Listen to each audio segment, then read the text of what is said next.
हुमा कुरैशी के 2.0 संस्करण में उनकी पहली बायोपिक शामिल है। वो एक मान्यता प्राप्त घरेलू चेहरे तरला दलाल की नकल करेंगी, जिन्होंने टीवी पर विधिवत भारतीय खाना पकाने को लोकप्रिय बनाया। उनकी रसोई की किताबों ने भारतीय गृहिणियों के लिए किसी भी व्यंजन को सुलभ बनाया। मुझे उम्मीद नहीं थी कि यह परियोजना होगी इतना मुश्किल जब मैंने साइन किया।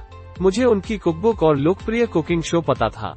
मेरी माँ की रसोई की किताबें भी हमारी रसोई में थीं। जब मैं फिल्म में शामिल हुआ तो मैंने उनके कई दोस्तों और अन्य लोगों का भी स्वागत किया, जिनके जीवन को उन्होंने छुआ था। उन्होंने मुझे तरजीह बताया। उनके जीवन में सरल लेकिन मजबूत थे।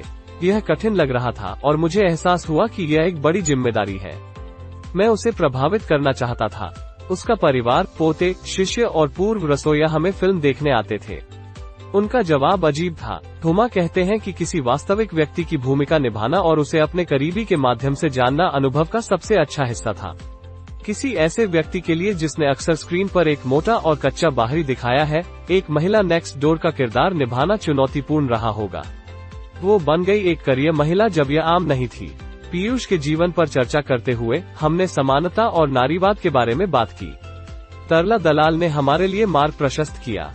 उसने एक सफल करियर और एक खुशहाल पारिवारिक जीवन को सम्मान और प्रयास के साथ संतुलित किया है, बिना किसी उपद्रव के। उसने बिना धूमधाम के लॉ को आगे बढ़ाया।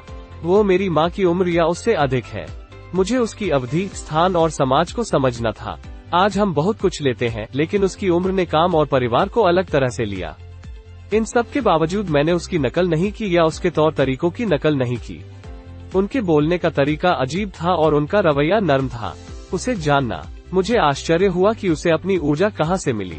तलजी को टीवी पर अपने परिवार के साथ खाना बनाना बहुत पसंद है। ये महिलाएं हमारे जीवन में शायद ही कभी मनाई जाती हैं। उसने समाज के उस क्षेत्र को बदल दिया किसी तरह।